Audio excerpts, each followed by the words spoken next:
Hi, everybody. Welcome back to another episode of Conversational Witchcraft with me, Dawn, the Kitchen Witch. Thank you guys so much for being here. This podcast has been a journey, and I'm really grateful for each and every one of you who tune in, download, and subscribe. If you haven't subscribed yet, please, please, please do me a quick favor. Go over and hit the subscribe button if you're on Spotify, if you're on iTunes, if you're watching this on YouTube. Please subscribe to this channel so you know when we've got more episodes coming out. And if you love what I'm doing over here, please go hit the support us link. You can help this podcast and you can help me bring you great information, more inspiration and conversations by supporting this podcast. I'm really grateful for each and every one of you. Honestly, this podcast has been a real gift for me. So don't forget, you can also come over and learn more about me and the magic of food and the power of kitchen witchery by visiting me directly at cucinaaurora.com. And you can follow me on all socials at Cucina Aurora. Okay, enough about me. Let's talk about our amazing guest. Today we have Rosśa Crean. Roscia is a multimedia artist, composer, a vocalist, performer, an author, Reiki master, certified trauma specialist, Hecatian priestess, and a staunch advocate for queer and gender equality. There was a million more things I could say about my friend Roscia, but before we do that, let's just say hello, welcome you. I'm so happy to finally do this with you. Hi, how are you doing? Thank you for having me on. It's so good to see your face too. So I know. Okay, so we know each other for a while, like online and stuff, yeah. right? And then I'm out at Spirit Northwest, and I did not put together who you were in that moment. I was like, I know this guy. How do I know this guy? Right? And you're like, oh my God, Dawn, it's so good to see you. And I'm like, wait, like, because my brain couldn't make the connection Yeah. when you see people out of context or like for the first time in a long time, like you're like, who Oh are yeah. you? And then you were like, it's Roscia. It was a great time. It was so great to see you, and so we could connect. Yeah, same. Like, but also like we're so used to seeing each other through such small little squares, right? So it's like, yeah, it's so hard to register that this is the person, Yes. So I totally get that. I was not offended by that whatsoever. No. And then I was like, oh, right.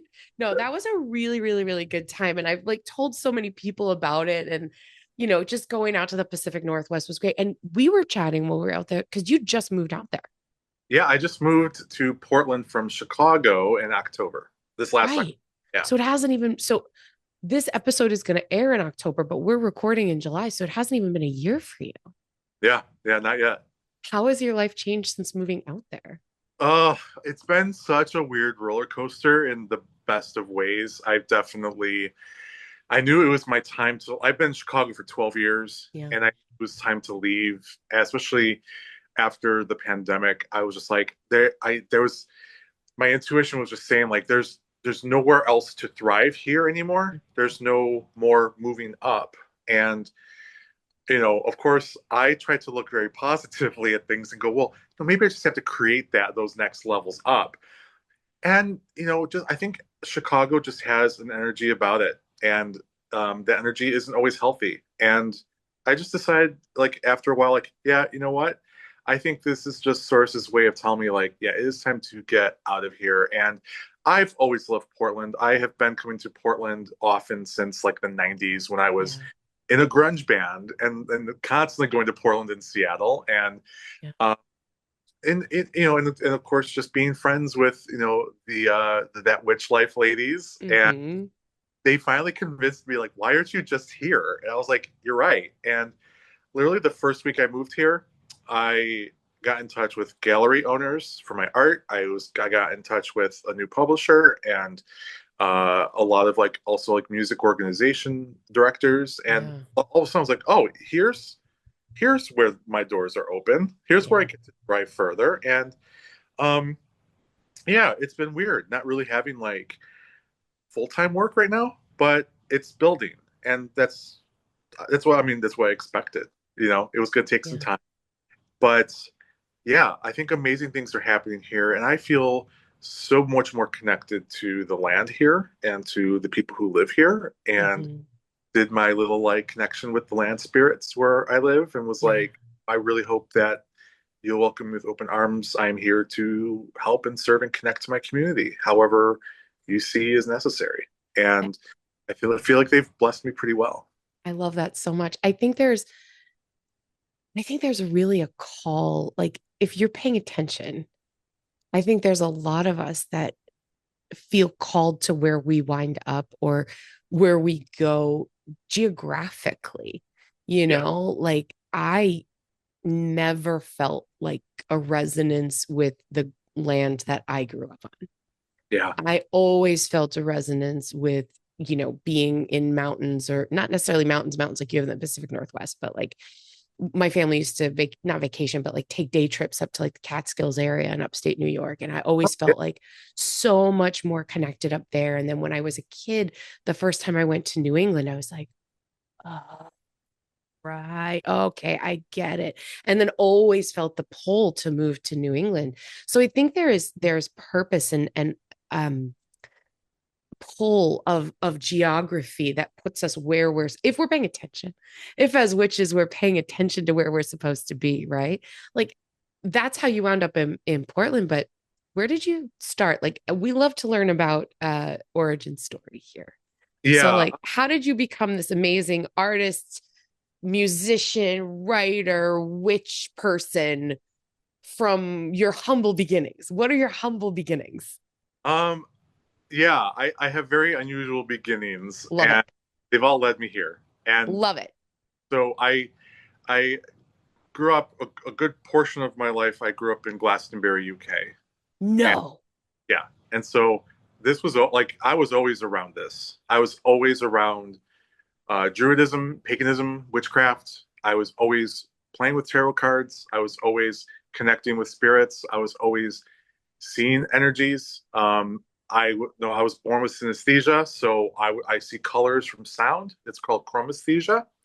And so I've always had an awareness that I saw things differently than a lot of the people around me. And it has not been a hindrance to me whatsoever. It's very much been a blessing. And so I've always had this interest in the other and in in liminality, because liminality for me it's a daily thing. It's my 24/7. And that really had me interested in how I can express myself in ways that I don't think I was really good at. I was not a good communicator as a kid, and I was always connecting with things that didn't need me to speak. And music was also one of those things of how I connected with spirit. It was resonance and it was sound. And I was a younger kid who would go to Irish sessions at pubs and be like, I would be this little kid who would just like sit there, and it was all older men mainly who would just play their instruments, and and eventually they'd just be like, Rosha, do you want to sing something? And I would sing, and the whole bar would just go quiet. And I don't think I realized at that point. I felt it, but I realized when I got older, like, yeah, this was the power of what I can express myself to connect to other people, but also really settle into that vibration of who I am, and that I'm allowed to exist. I'm allowed to be here. I'm allowed to connect with anyone I desire to. And so a lot of my upbringing within paganism, within occultism, within witchcraft was kind of already instilled. And I knew that music was something that I always wanted to do. And I ended up going through that in college and getting all my degrees in music. And I always, at the same time, it's like I had hobbies of painting and didn't really get into being a professional artist until I probably hit like 40. And all of a sudden I started like delving into those things too, and painting what I was seeing with my synesthesia, with my work with source. And that started to take off too. And I started being able to put them together in a lot of projects and making something cohesive.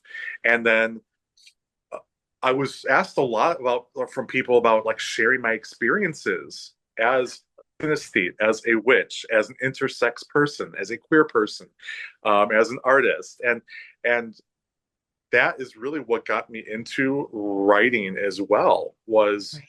just me being able to share my really unusual, strange experiences as a person living on this earth, and also dealing with the things that aren't of this earth at the same time. So that's really what pushed me into, it pushed me gently, I should say, lovingly, into where I'm at now. That is so much to unpack, and I'm excited about it. So, Yeah, I want to go back to, let's talk about music. sure. Um, I too have synesthesia. Mhm. I don't know a lot of people that have that as a thing. Um, Definitely mine is probably not as pronounced as yours because I don't paint what I see. And it happens for me in times of great emotion, Mhm. or if I'm feeling the emotion of the music. It happens for me if I'm very, very tired. Yeah, It's worse. I don't say worse because it can be just like I'll be driving home at night and listening to music and I'm like, oh, I gotta turn it down. It's too bright. Like I yeah, literally yeah. like that's a real thing. But Same for you. yeah, definitely in extremes. Yeah, I've had to definitely. I used to have what I called high stim days, high stimulation days, Mm-hmm. and I would have to hide away in the dark room. And definitely, like when I got in my 30s, was when I finally was able to like come to the conclusion, like, hey, I can probably actually do some work to deal with these high stim days. Mm-hmm. And I really haven't had a high stim day in over a decade now. Yeah. Um, but it takes work. And in fact, it's like with synesthesia, there are so many different levels, and especially like when I was discovered, like when I discovered my synesthesia, we had almost no scientific backing about it. Yeah. You And just think you're nuts. yeah, Like well, you're and like, this song is so orange. And people are like, what are you saying? yeah, absolutely. And I literally had, that's the reason why I went like through testing, was because I had college professors and undergrad going like, we seriously think something is wrong. You need to get this checked out. And for Yeah. 3 years, I did. I thought I was nuts. And but now we have so much information, and we keep getting more information. And in fact, it's, Mhm. we used to even think that synesthesia, you had to be born with it. You don't. Synesthesia can actually be a learned trait. Can it get to a 24/7 level like someone who was born with this has? Um, Probably not, but synesthesia is still synesthesia. And Mhm. however your brain responds and translates those senses, it is what it is. And What so I, we, yeah, yeah, yeah.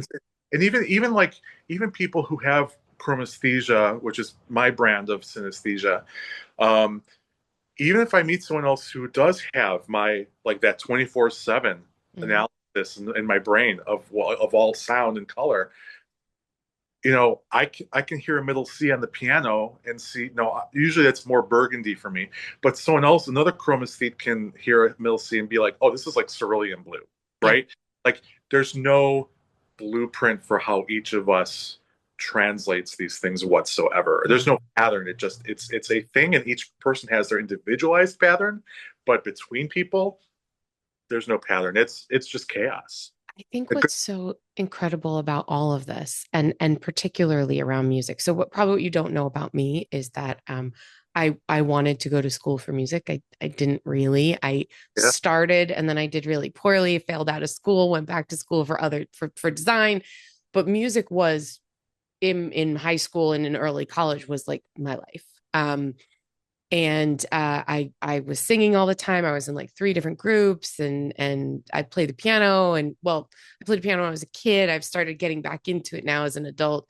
Um, Very much musical theater girl. Obviously, you can tell that by my personality. Um, but in the rare time, I'm also married to a musician, right? Yeah. In the rare times I've had someone on this show where we've been able to talk about music, and there's been a handful of really cool witches that are also really amazing musicians. Oh, um like there's a handful that are like incredible. Nicholas Pearson plays the French horn. oh yeah. And I was like, you do what now? I was like, yeah, well, we've got a symphony I have to play this afternoon. I was like, what? It's amazing. Amazing. um Amazing. But when we talk about music through the lens of witchcraft and through the lens of vibrational energy, it makes so much sense that it speaks to us in a different way than just somebody listening to the radio. Would you agree? Oh, absolutely. For me, connection to witchcraft is about just allowing, not how do I figure this out? Yeah. How do I bring this in? How do I approach this? For me, it has been about allowing source is my word I like to use to present opportunities for me to look into out of my own curiosity. And that's what witchcraft has been. That's what the whole practice has been for me is if I'm curious about something, I'm going to go follow it and at least look at it and see if it's something I really want to either include or research more within the scope of my practice. And so, yeah, I feel like it's definitely something that can be taught to us without having a teacher. How do you mean? Uh, Again, letting the information, letting the downloads, dare I use that word, come to us instead of us thinking that we have to go find it. Instead, letting us feel what it is that we would like for ourselves. And again, letting our curiosity as kind of our compass allow us to be aware of when these things are coming in. Even if they're no, sometimes they show up as questions, sometimes they show up as people, sometimes they show up as like job interviews, sometimes they show up as TV shows or songs, right? No, there are these little things that give that when they connect with us, we're being taught something without thinking that we have to search for the information. I enjoy hearing this. I enjoy seeing this. I enjoy tasting this. I enjoy, being able to just feel either the emotions or the tactile feelings of this, right? And that information is still being taught to us. It's not a lesson. It's teaching us this is what you enjoy, or this is what you absolutely do not enjoy and want to either create a boundary around or release it, or it's something you're going to love that you can say, I'm allowed to feel this as my birthright as a person on this planet. That this is something I can always allow myself to have, that I don't have to earn it, that I don't have to prove that I should have it. That if it comes to me, it already tells me that I'm allowed to experience it because I'm experiencing it in this moment. That I it's think present. that's a really beautiful way of looking at experiential magic, right? And putting experiences and just being the experience of being alive as Yeah. human bodies in a perspective of everything we take in Yes. can be a magical lesson if we are open to what it has to teach us, right? Whether it is music, whether it is art, whether it is a story being told to us, whether it is, mathematics or science or conversation or, bullshit, right? Like if you turn on the news and it's bullshit, you have just learned someone is lying to me and I can choose not to look at that. Or how can I understand that human behavior through this lens of experiencing being a human being and putting that into a magical lens, because that is not just teaching our brains, but it's also teaching our spirits and our souls. Yeah. What And a cool way of thinking about it. yeah, and to me, that idea of approaching these things with curiosity, even asking ourselves these questions through curiosity and not judgment, that is a magical act. I grew up a portion of my time in the Golden Dawn tradition. I don't fully subscribe to it anymore, but one of the things that has always stuck with me is Aleister Crowley's mentioning of that anything by will is a magical act. We can wish something into existence, but we can also feel what that thing is that we want. And by allowing ourselves to deserve it, to have it, or to even even to allow ourselves to take action when we feel the time is right in order to achieve that. That is a magical act. That got us from point A to point B. And so when we have these things that do come up, whether they're comfortable or uncomfortable, we can sit with that. Here's my therapy right No, now. I love this. I love this. We can sit with this and say, okay, let's take discomfort for an issue, right? Because no one's ever going, this feels so great. Well, what's going on, right? Like, right. Sometimes, right? But especially with discomforts and the things that I talk about with my clients now, especially in trauma recovery, is like, we have to remember that a discomfort, whether that's anger or sadness, bitterness, impatience, right? Frustration, grief, right? These are all parts of us that sit at this round dinner table of all of the parts of our mind and our body. These are all of our emotions. They're all here. They are our emotional union that's there to help us and guide us. So when we have a discomfort, let's just say for anger, for example, remember, it's not the emotion that makes us uncomfortable, it's our response to the emotion that we're receiving. I can feel angry and be very rational about it and go, okay, I'm noticing I'm angry about this, I need to do something about it. But also we have a very emotional mind too.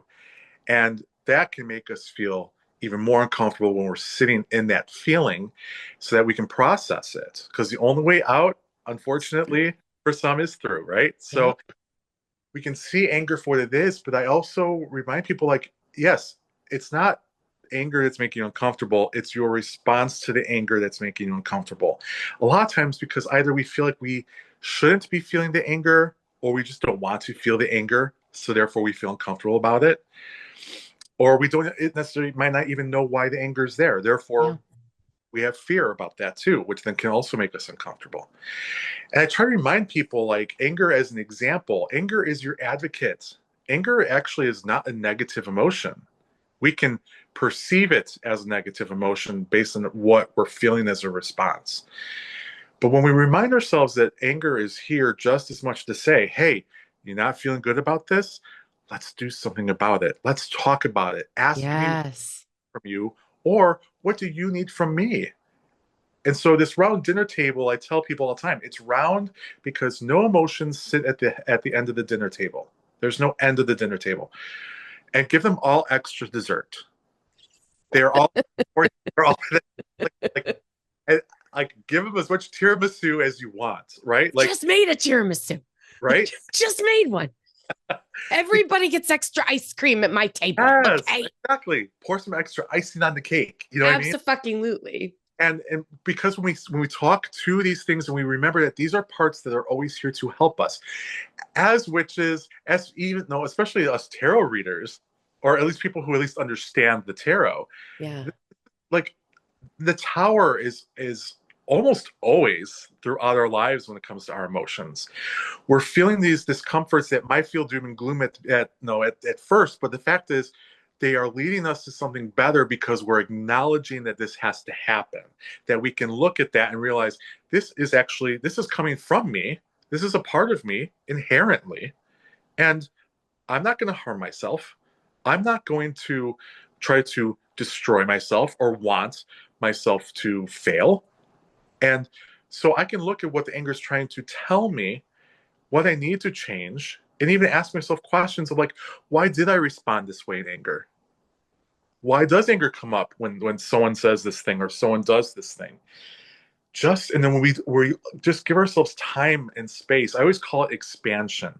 We like to kind of like shrink around our issues. I always call it saran wrapping the issues. But when we actually throw away the saran wrap and expand the space around what the issue is, this is where we get to give ourselves all the space, and that includes time, to let it communicate the way that it needs to, whether it's through our mind processes, our rational process, our emotional process, or even our somatic process, how we feel that in our bodies. And it then has more freedom to also communicate with us in a better, clearer, more transparent, and dare I say, even more vulnerable way. Absolutely. Absolutely. And There's so much here, and I love these spaces where we can talk about psychology and magic and witchcraft and behavioral science and emotional science at the same time. Um, I'm interested because you do so much in this, trauma healing space in, the I want to say the mundane world, the muggle world. But then you also have this deeply rooted spiritual practice. And in my life, my own personal journey of healing and wellness and witchcraft, these two things or these three things, emotional, mental, spiritual, they all dovetail together. And all that wellness or all that healing from trauma, big, small, or otherwise, it's all connected.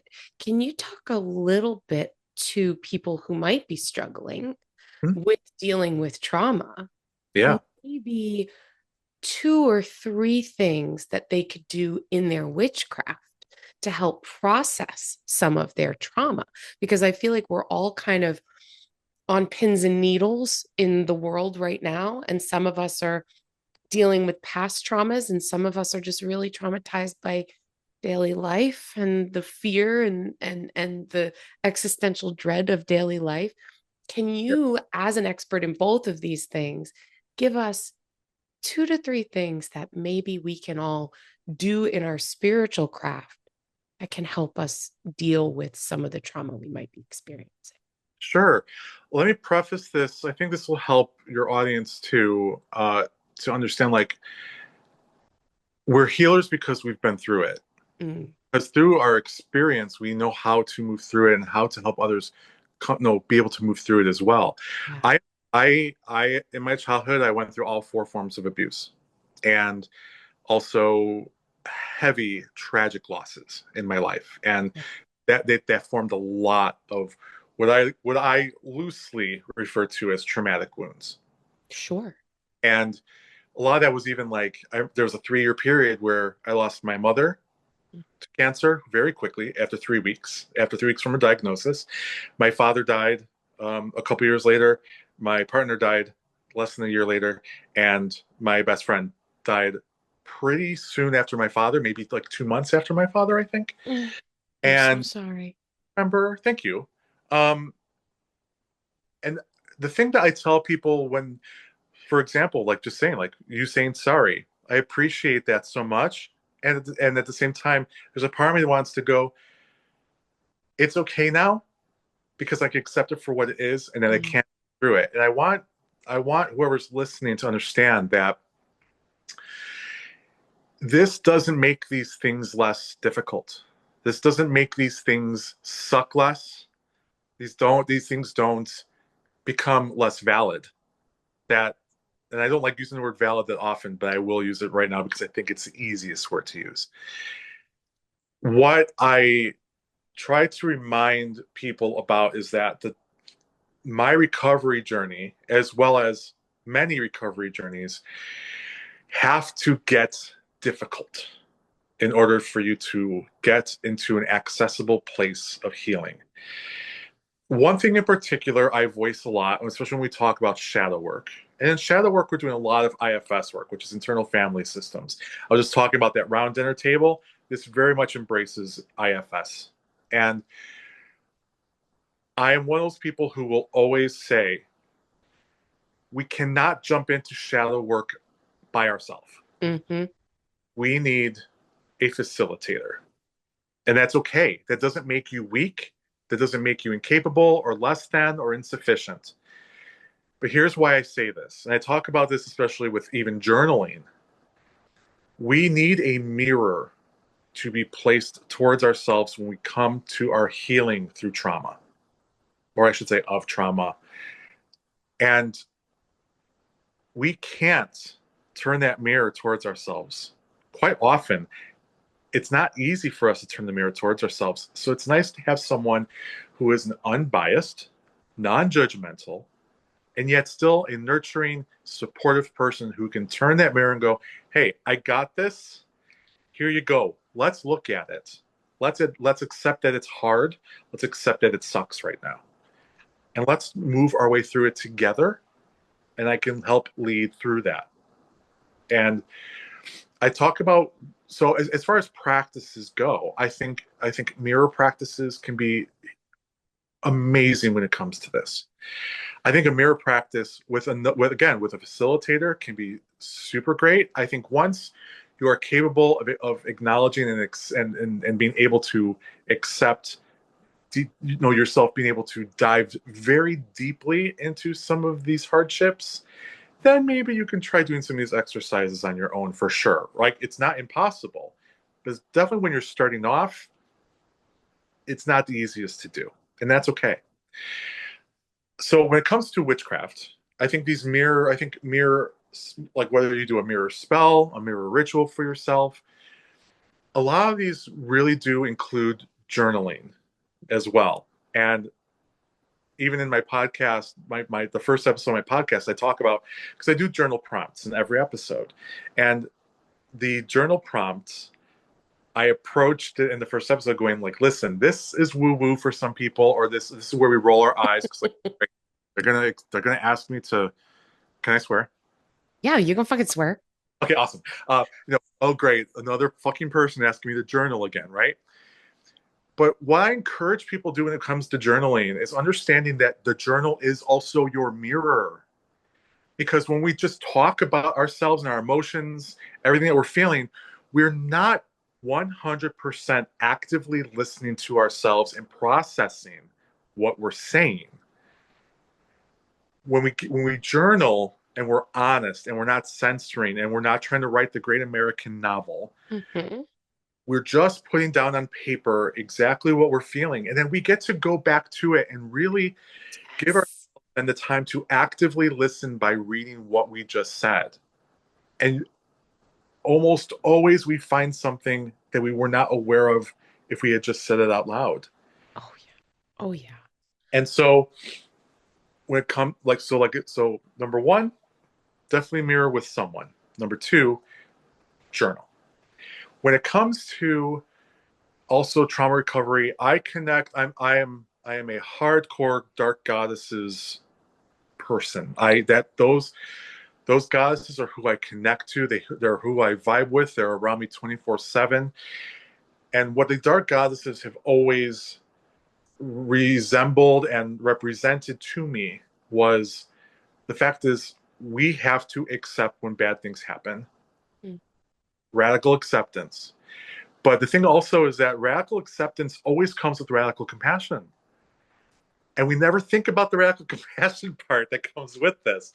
We can always think about the radical acceptance, but we then can give that time. And when what part of our own psyche comes through with that radical compassion towards ourselves, towards the situation, maybe towards the person or people that we're feeling these things about, even if they're And ourselves, towards ourselves. and you define, for people that haven't heard these terms, radical acceptance, radical compassion, because I think there was a huge moment for me. One of the great traumas and teaching experiences of my life was when my father got sick. My father had cancer and passed away. Yeah. And it was quick, but not as quick as your mom's. And it taught me a lot about myself. It forced me to do a lot of shadow work just to get through it. And that shadow work was therapy, therapy, Yep. therapy, therapy, Yes. and witchcraft, right? I'm a huge proponent of doing both things. The witchcraft kind of puts you in the driver's seat, and the therapy kind of teaches you where you're supposed to go, right? Absolutely. So, like, I feel like therapy is my map, and witchcraft is my car that helps me get where I need to go. Yeah. But I had this moment of kind of clarity in terms of radical acceptance when my dad got sick. And, a lot of people would go, I can't believe this is happening to our family. This is horrible. And all of those things are true.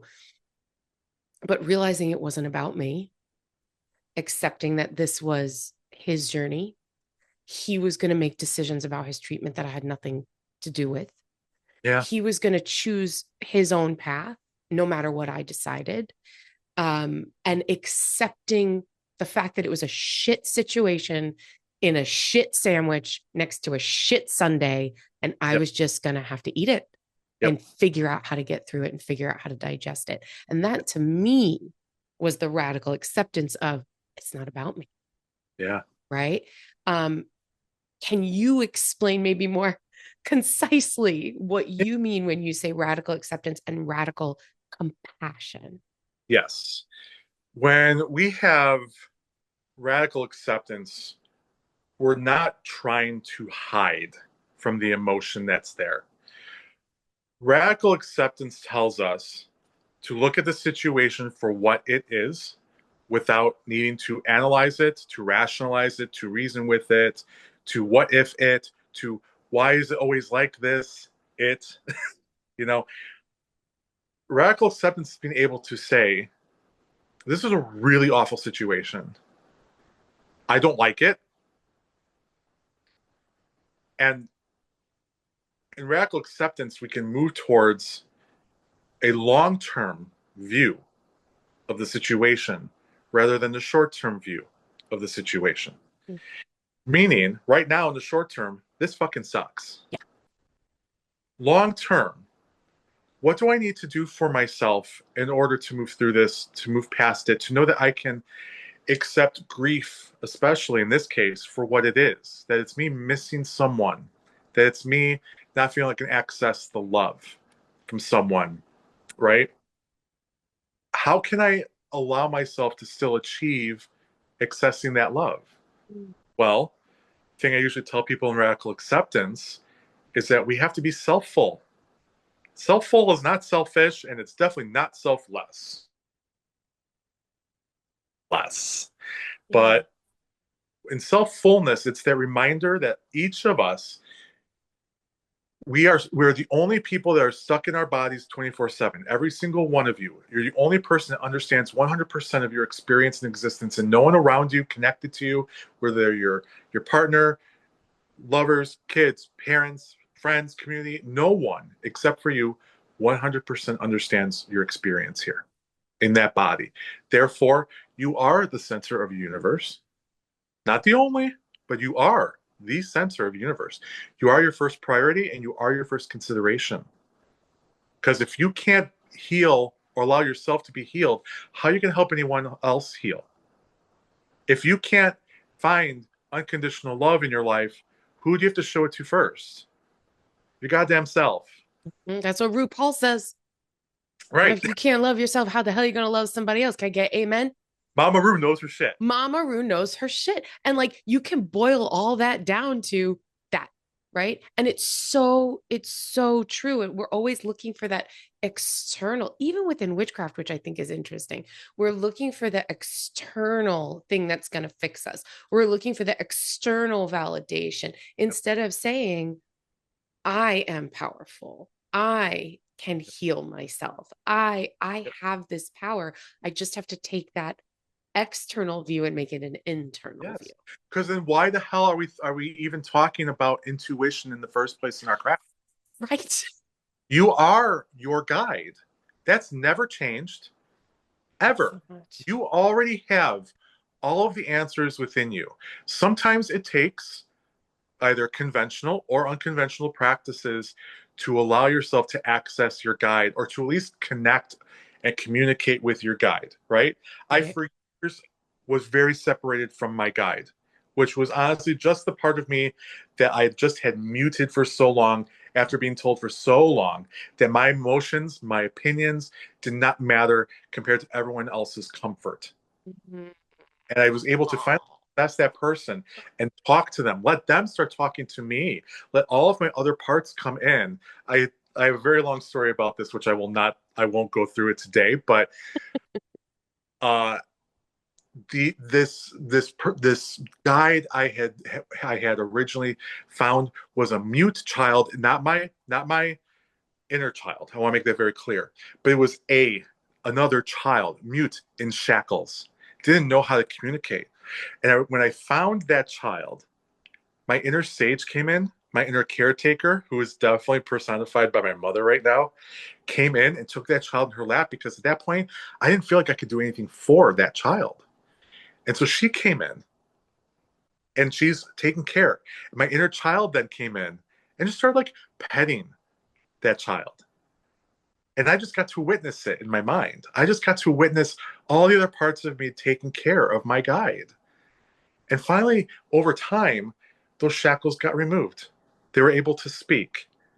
I was able to be comfortable in what I like to call my asshole self, which is really just me not taking people's shit and drawing very clear, broad sometimes, boundaries. And everyone is capable of doing this.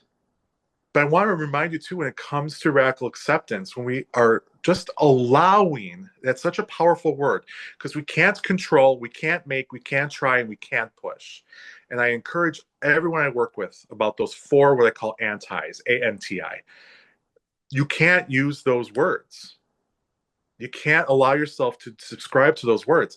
We can take those words and the feelings of those words, and we can replace them with that one simple word, allow. I can allow myself to let go. I can allow myself to release. I can allow myself to acknowledge whatever emotions come up. I can allow myself to express all those emotions that come up. Even if they're contrasting in that moment, that's okay. They don't cross each other out. But I can also allow myself to start bringing in what I would like to feel for myself. And so when it comes to this idea of radical acceptance, saying, yeah, in the short term right now, this sucks. Long term, what would I like to feel? And then we get to give ourselves focused time to actually to just let ourselves imagine what that would feel like. And then let our bodies, our minds, spirit, whatever that might be, start communicating forward, either to ourselves or to others, or just in our environment, what those things are that we're desiring to get back to. And I tell people all the time, it's not about focusing on the things we're trying to recover from. The focus is to put yourself into the state of mind where you're in recovery. Right? How does it feel to feel safe? How does it feel to, be comfortable in your own skin? How does it feel to not be worried that a person you live with is going to explode at you for nothing? What does that feeling feel like? So doing the visualization and a meditation around, how does this look? If you waved a magic wand and your life looked this way, what does that feel like on the inside? And then we can bring forward or bring towards us, and going back to what we are talking about in terms of music and vibration, we're then raising our vibrational energy to meet the vibrational energy that we need, thereby changing our reality. And that's magic. People don't get it. Yes. And that is our higher self. Yes. That's who we aim to be. We don't realize in the moment that we're thinking or trying to move through these processes. But that is absolutely our long-term goal, is to reach those things that are our higher self and who we'd like to become, how we'd like to be able to move through more difficulties as they arise. I can have these things happen now in my life where I can look at them and go, yeah, this definitely sucks, but you know what? I know I can get through it now because I have this whole entire inner arena for me to just converse and express and allow myself to be, to allow my stillness to be here too, to again expand in my stillness as well.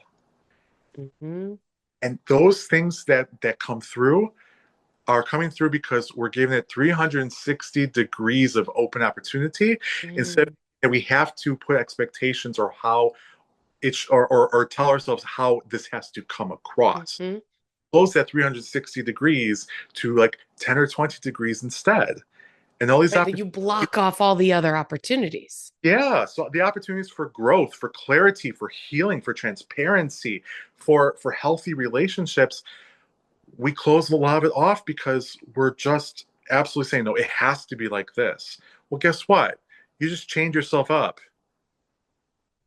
Right? Right. Let's expand and say, hey, you know what? I'm here. I'm mindful. I'm aware. I'm ready. Being ready and realize this might not be right now. That's another thing we have to radically accept. But when I give myself that space, what immediately comes in, even if I don't know it right away, is radical compassion to say, yeah, you know what? I might be feeling very frustrated and impatient about this right now because it's not here yet, right? but it's okay that it's not here yet.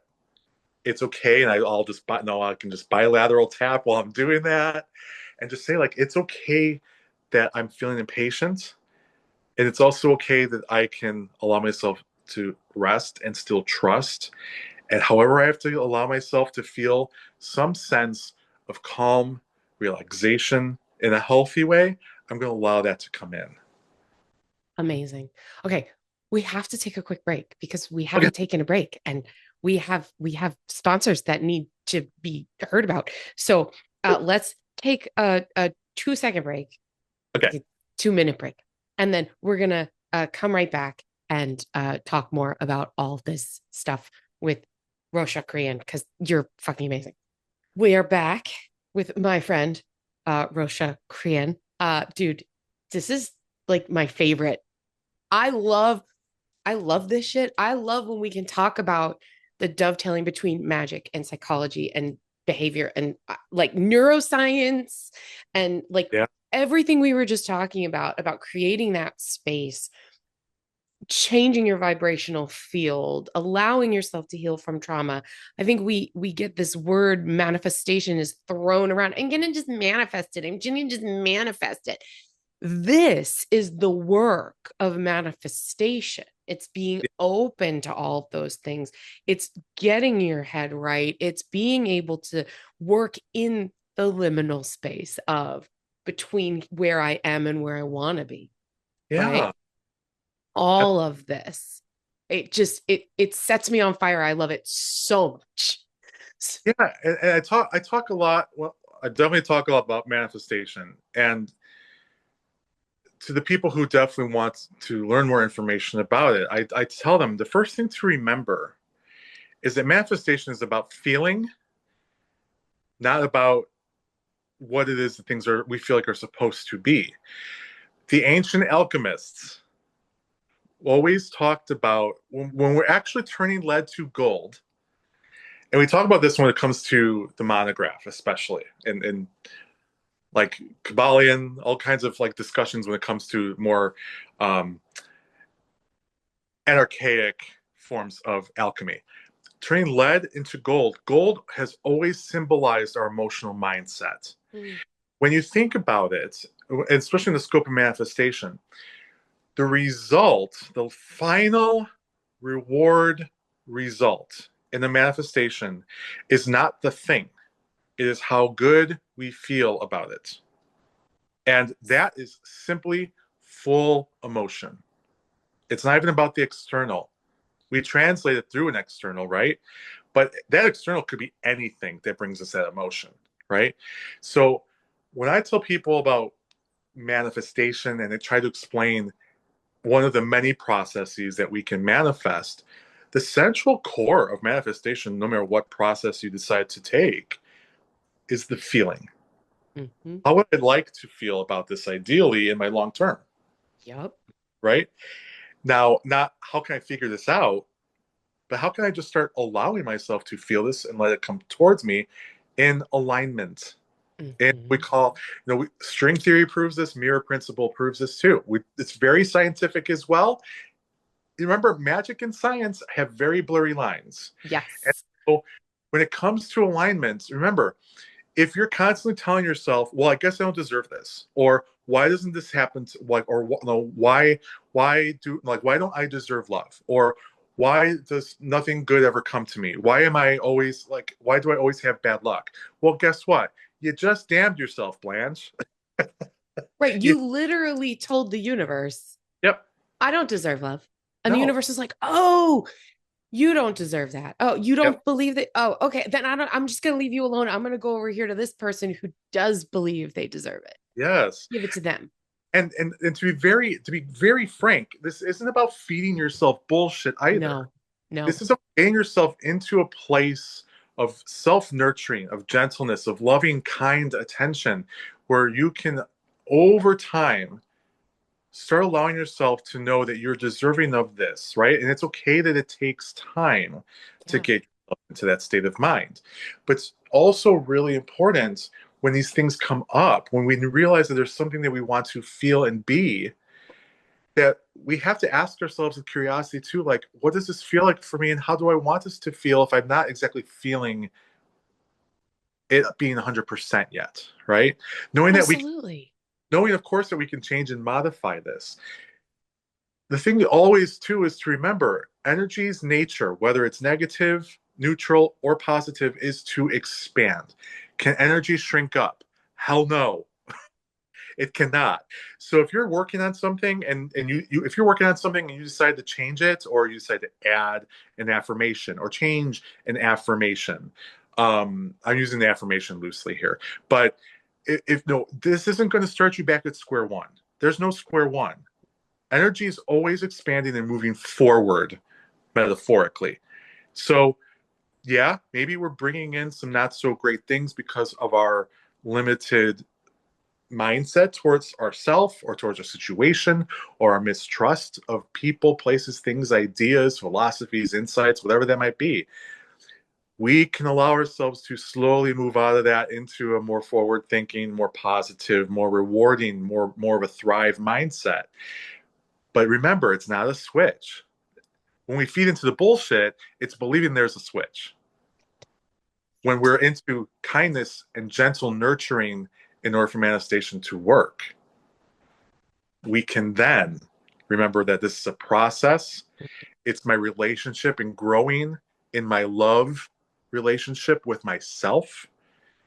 And that's what's the most rewarding. This is how we get good, stable relationships, even just with ourselves. I remember you were mentioning earlier before the break about how, like, sometimes radical acceptance, we just are given shitty situations. And I remember one of my very first therapists way back in the day just telling me, Rosha, I'm so sorry that you are such an amazing, kind, loving person that's surrounded by so many shitty people. Because sometimes we are geniuses, and everyone's a genius in my mind. Everyone's a genius. Sometimes we are geniuses that are surrounded by a lot of shitty people that are never, ever going to help us endure, grow, see ourselves for who we're really meant to be. And it's okay to start letting those things go. Well, again, when you change that vibrational energy, at least in my experience, right? Yeah. When you start changing your vibrational energy, when you work in spaces of being open, working your visualization techniques, working your magic in what's the word I'm looking for? In coordination with you working your magic and your self-help, for lack of a better term. You're working these things all at the same time together, and your vibrational energy starts aligning with the things that you really want and the things that are really meant for you and the feelings of the kind of life you want to have. The people in your life, in my experience, the people in your life either join you and raise their vibrational energy with you, or they don't. Yep. And if they don't, they're going to go. And they're going to go down kicking and screaming because you're changing. You are outgrowing them. And that frightens them. Yep. Because they can't do it and they don't want you to change. They like you being dysfunctional. They like you being the lesser version of yourself. For whatever reason, they don't come with you. They will just fade away. Yes. And I say that, but it's never like that. It's kicking and screaming and pulling and hardship and letting go and change. And then to your point before about the journaling, if you're doing that mirror work and you're doing that journaling work and you're doing your magical work, you look back 2 years, 5 years, 10 years, and you go, holy shit. Yeah. Look what I've left behind so that I can move forward, so that I can have this expanse. And if you don't have that retrospection, you might forget how far you've come. Yes. Right? Right? Oh my God, it's the best conversation. Okay, we have to wrap it up, but what's really cool is that everything we've talked about today, you have a couple of I want to say items, working books, tarot decks, deck. It's an oracle deck, right? Your liminal spaces deck. Yeah. That tools that people can actually use to kind of work through the trauma. One is the liminal spaces deck. Yeah. One is wound work, a witch's grimoire for healing. Hello. And number three is the queer meditation for dark times. Yeah. All of this is going to be tools for people to do exactly the stuff that we've kind of talked about today. Tell us more about these tools that you have for folks. Yeah. So queer meditations for dark times and wound work are two what we call zines. It's a very West Coast thing where, and I wanted to create affordable, accessible things that weren't necessarily books, for like 24.95 or higher, right? Right. These are publications. They're small little publications that are like $7.99. Yeah. And you can order them through microcosmpublishing.com. And queer meditations was really me wanting to create something for fellow queer folks who just maybe don't feel like they have the support around them that they always deserve, no matter what. Yes. But in meditations, sometimes it is a meditation that I'm talking about in the book, but also it's a meditation as far as what are just some things to think about. What are some things I can share with you for you to roll around in your head and think about how you can start instilling maybe some of that insight into your life, or include that insight into your present thrive mindset, right? Wound work is definitely different in the fact that it is a grimoire. It's a collection of rituals that can help you move through difficulties, whether those difficulties are grief or trauma, high anxiety, right? I don't know anybody like that. Complex, right? No one, right? No one I know needs that right now. No. Even some things as far as PTSD can be addressed in little things like this. And so, not that PTSD is a little thing, but it can be addressed in little things such as a zine like wound work. And I will preface this with saying, because I am an artist too, those illustrations are not AI. I actually did them myself. Believe it or not. They did them themselves. Yeah, I actually know how to make arts, and it's not always AI if it's good. So let's remember that. Okay. And yeah, I wanted something that was going to delve a little deeper. I call this the dark work, and then obviously dark does not mean, as witches we know what that means, right? But just to really make it clear, obviously it doesn't mean evil or arcane or exclusive, right? Or of exclusion. It's just encouraging you to really move into the parts of you that maybe you haven't had communication with yet. And so that's a nice little thing you can always go back to when you need some references of something to do to help you move through some difficult periods. And then the lessons from the liminal space deck, I published that through Cross Crow Books last August. It was an amazing thing for me because the first printing sold out within the first week, and so we had to wait for the second printing to come out in October. So it's available now. Even when you guys are hearing this in October, it's available. And what I did in that was the visual scope for that Oracle deck are abstracts I created based on my synesthesia, what I was feeling, what I was hearing for these lessons that are on the cards. And the fact is the messages are already on the card. So they can be as simple as you just pulling a card and reading what little blurb you have to be mindful of for the day. But you can also look into the card's artwork. You can also, whether you're just going to stare at it, maybe trance into it, whatever you want to do, giving yourself some time to really open up your own space by looking at the artwork that's on the card. And because those messages are already on the card, the manual itself is more of like just it's like your own like additional little spell book or grimoire that talks about that addresses liminal spaces. We talk about spreads that are possible.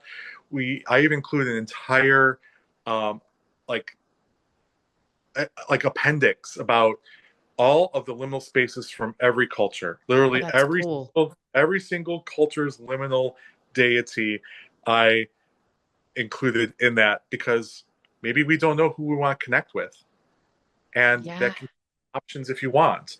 And then I also include some simple rituals, some maybe not as simple rituals, but nothing that's ever too much, because again, it's liminal spaces. We're already dealing with a lot as is. And So it's giving people suggestions of what to work with, and I even put in there, remember with some of these rituals or spells, like you can use either all of these ingredients that I put down, or you don't need to use any of them. You can do whatever feels right for you. This is just a guide. These are all suggestions to help you move along. And if you feel like you need to modify something for that day or for whatever you're working through and with, yeah, you're fine. You're not going to fail. You're not going to like make something bad happen. Like again, this is witchcraft. We don't have to follow rules ever. We Right. follow our rules. We Yeah. follow what we feel is the right thing to do in those moments. So that and you can use that deck with other oracle decks, with tarot if you want to, for that additional insight. I'm really proud of that deck. I'm so It's excited that great. the light of day, because people can really, even like I said, for those small little messages on each card, sometimes it's all you need just to kind of guide you through that one day. Yeah. You know? And sometimes that's all you have time for, so Absolutely. like we get, I don't know if this happens to you, but like I get caught up in my life. And Yeah. sometimes, the witchcraft is simply just touching the source. Yeah. It's just pulling one card. It's just taking a deep breath and smelling a flower. Like it's connection to source, connection to Mother Earth, connection to deity. That could be just a second, and that could be enough to Yeah. go, okay, that's a moment of that expanse, a moment of, all right, it's just it's just, I'm in a hard situation today, but this moment of clarity, this 3 minutes I took to have a couple of deep breaths, brings me back to the clarity, brings me back to the expansion of what I'm trying to manifest. uh Rosha, you're amazing. I am so glad we got to do this. I Thank feel like on fire about, like, oh, everything we've talked about. This is the kind of conversation I really get jazzed about. So thank you for bringing your insight and your magic and your experience and all of your stuff to us. Tell people where they can find you online, how to buy your books, where to follow you, all the good stuff. Yeah. For the Lessons from Liminal Space deck, you can go to crossedcrowbooks.com. For everything else publishing wise, you can go to microcosmpublishing.com. There are going to be future releases within the next year as well. And also, when it comes to the Woundwork zine, my whole business is all about wound work. So I also have a witchy therapeutic holistic practice that is also like accessible online. You can talk to me online, and all around the U.S. Yes, all around the U.S. You can contact me, and that is also called Woundwork at the Alchemical Room. So the website for that is WOUND dash work WORK.com. You can access and make appointments, ask questions, whatever you need to through that as well. And then we also have a wound work podcast that has just started that can give you some supplemental work as well, meditations, journal prompts, all kinds of things like that. And we have a whole series of that coming out this season as well. I am going to go subscribe to your podcast right Thanks. now. Because we all need a little extra support when it comes to that. We all have deep wounds. Yep. We all have trauma. Just living and being a human being right now in the world is fucking traumatic. Yep. So, I mean, some of us have big giant wounds and some of us have little paper cuts. And either way, we need to be able to heal them. So I cannot thank you enough for the work that you're doing here. It's incredibly important work. It's And an I'm Thank you. really, it really is. It Yep. really is. And again, being able to dovetail between, emotional healing and the witchcraft is so important, because we need it. We do. Yeah. Okay. Last question. Are you ready? Sure. If you could have me make you one magical meal as a kitchen witch, what would it be and why? So you know I knew this I question know was. you knew this. I I haven't heard this answer yet. I mean, someone might have, but my answer would be, especially from you, I would love to have a pesto-based vegetarian lasagna.